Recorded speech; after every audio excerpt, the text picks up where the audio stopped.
Salut tout le monde, ici Charles Raymond de Raymond vs Bass.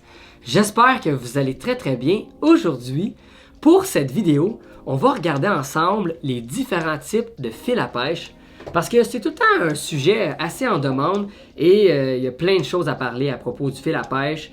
On va regarder chacun des types de fils, c'est quoi leur application, c'est quand qu'on s'en sert, c'est quoi qu'on prend comme résistance de fil, tout ça. On va passer à travers un peu du sujet. J'espère que vous allez bien aimer la vidéo. Si oui, un petit j'aime, c'est tout le temps cool. Et sans plus attendre, ben, on va parler de ça ensemble. Bon visionnement tout le monde. On va commencer la présentation avec le fil que j'adore le plus utiliser. Ça fait longtemps que j'utilise ça. C'est mon coup de cœur et je m'en sers pour pêcher la chigan, le doré, le brochet, le bar rayé, la truite, le crapet soleil. Non, mais pour dire que je m'en ai servi vraiment pour pas mal toutes les espèces et ça fonctionne partout. Pour ceux qui ne savent pas de qu'est-ce que je vais parler, ce fil-là, je veux vraiment vous le faire découvrir et ça vaut vraiment la peine de l'essayer. C'est le fil tressé. Le fil tressé, à première vue, ça a l'air pratiquement du tissu. Ça a une texture bien spéciale, c'est doux. Et c'est vraiment incroyable. Je vais vous dire les avantages à l'instant. La première chose qu'on remarque, c'est que c'est très mince. C'est un fil super mince en diamètre. Alors, quand on fait des lancers ou même quand on pêche dans la végétation, ça traverse super bien la végétation. Ça se lance très loin et ça a moins de restrictions dans le vent ou dans le courant. Deuxième chose, c'est un fil qui n'a pas d'élasticité, donc très sensible. Si on tire trop fort, là, on peut se fendre les doigts pratiquement. C'est vraiment sensible. Aussitôt qu'on a une touche, on va le sentir tellement qu'il n'y a pas d'élasticité dans le fil. Incroyable. Troisième chose, c'est pas un fil qui a beaucoup de mémoire. Et quand je dis mémoire, c'est pas un fil qui va twister ou vriller dans le moulinet. Quand on lance ça, ça reste droit. Bonne distance de lancer, c'est incroyable. Je vous le dis, faire des nœuds avec ça, quand on sait faire les bons nœuds, ça sort pas, c'est très solide.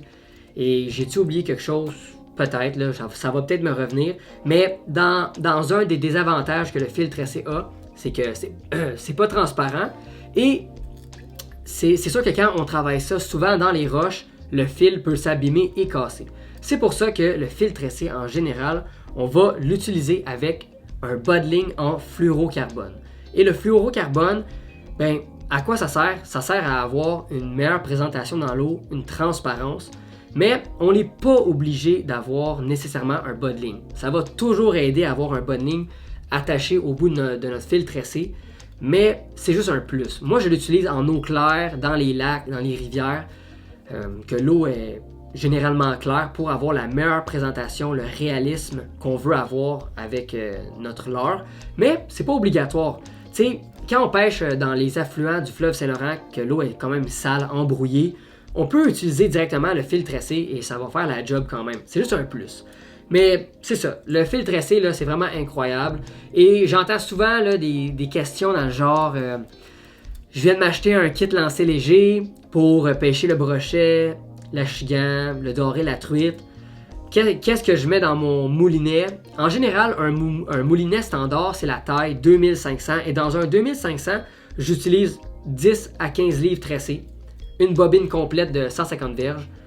Puis, ça va le remplir au complet. Et c'est le diamètre parfait pour pêcher toutes ces espèces-là et différents leurres et techniques aussi. Alors, le fil tressé, c'est pas mal ça. Mais ouais, c'est ça. Différentes couleurs de disponibles aussi. Ça se camoufle très bien dans la végétation. Et c'est ça. C'est un fil incroyable. Le fil tressé, je le recommande à tous. C'est vraiment un bon fil et je vais toujours l'utiliser. Il y a plein de sortes aussi. Là, dans les mains, j'ai Suffix, mais Power Pro. On a Spider Wire. C'est tous des fils que j'ai beaucoup utilisés. Et ça marche très bien. Deuxièmement, on a le monofilament. Le monofilament, c'est le fil qui va être probablement le moins cher en magasin. C'est le fil le plus abordable et c'est un fil que j'ai toujours avec moi, peu importe, parce que moi, dans mon cas, ça va me servir dans certaines applications bien précises ou sinon ça va toujours me dépanner. Avoir du monofilament, c'est toujours bon, mais je vais vous expliquer un peu à quoi ça sert. De un, le monofilament, c'est un fil avec une grande élasticité. C'est pas tout à fait transparent. Ça a l'air transparent, mais ça l'est pas tout à fait. C'est un fil qui flotte aussi. Et c'est un fil avec une bonne mémoire. Donc, avec il y a tellement d'élasticité dans le fil que c'est sûr qu'à long terme, c'est un fil qui va vriller. Mais c'est pas à cause qu'il vrille que c'est un mauvais fil. Il y a façon de s'en occuper.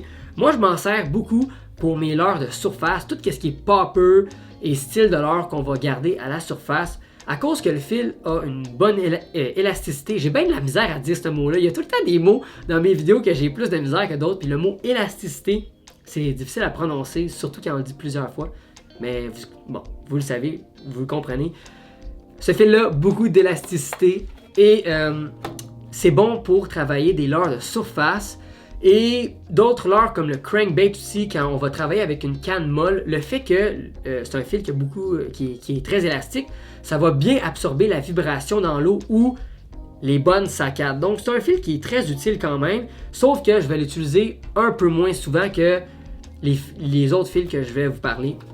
Mais c'est tout le temps un fil à avoir et quand on regarde, mettons, les pêcheurs professionnels aux États-Unis qui ont 40 cannes sur leur bateau, il y a plusieurs de leurs cannes qui vont avoir du monofilament et c'est toujours bon à avoir. C'est un fil avec une bonne efficacité et c'est pas trop cher aussi. En général, une bobine de monofilament, ça va être entre 10 et 20 $ en général. Le fil tressé, c'est entre 15 et 30 $ et le prochain fil que je vais vous parler, je vais vous le dire tantôt. Mais c'est ça. Donc, monofilament, ça vient autant dans les petites bobines que des grosses bobines comme ça. Ça peut être 150 verges, 300 verges.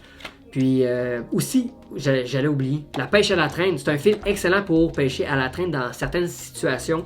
Donc, à ne pas oublier, le monofilament, très utile. Maintenant, on va parler d'un fil que j'adore utiliser. C'est un fil que quand j'ai pas avec moi, ça se peut que je stresse un peu, mais c'est un incontournable, surtout pour les amateurs de pêche à la chigan, à petite bouche, dorée, truite, ceux qui aiment ça pêcher au drop shot, en profondeur, en eau claire principalement, c'est le fil fluorocarbone. Et du fluorocarbone, à quoi ça sert? Principalement, ça sert à avoir une meilleure présentation, une meilleure invisibilité dans l'eau parce que c'est un fil 100% transparent. Il n'y a aucune élasticité, c'est contre l'abrasion. Donc quand on pêche dans les roches en profondeur par exemple, c'est un fil qu'on va venir raccorder au bout de notre fil tressé. Moi, j'aime bien faire le nœud Alberto, donc c'est un fil que je vais enrouler. C'est un nœud que je vais enrouler sur les deux fils. Je vais venir tirer. Anyway, les nœuds, on va en parler prochainement. Mais c'est ça, le fluorocarbone, je vais venir raccorder à mon fil tressé et je vais mettre un 2, 3, 4, 5, 6 pieds. Ça dépend vraiment. Honnêtement, j'aime bien faire la longueur de ma canne en termes de bas de ligne, surtout en eau claire, mais ça va dépendre des applications. Mais je vais faire un bas de ligne en fluorocarbone et ça va me permettre de travailler mes leurres sans maganer mon fil. Parce que ça, si je travaille ça, le fil tressé en profondeur dans les roches, à plusieurs reprises, je vais venir cogner les structures, ça va maganer mon fil et à long terme, il va casser et ça se peut que ça casse sur un poisson. C'est pour ça que le bas de ligne, lui, va résister à l'abrasion. Lui, il va être capable de toffer ça, si on veut, là. Puis ça m'a vraiment aidé dans plusieurs pêches. Alors, le fluorocarbone, autant en bas de ligne que dans une bobine complète, dans un moulinet, lancer lourd ou lancer léger, ça va fonctionner. Je l'ai essayé, ça fonctionne, mais j'aime mieux faire des bas de ligne, honnêtement, parce que j'aime vraiment le fil tressé. Mais si on utilise des techniques finesses comme le Ned Rig, la technique du drop shot, dans un moulinet lancé léger, une bobine avec du 8-10 livres de résistance de fluorocarbone, ça fonctionne bien aussi. Mais faire des gros swings, des fois, ça peut être un peu compliqué. Mais juste à la verticale, jiguer, tout ça, ça fonctionne très très bien.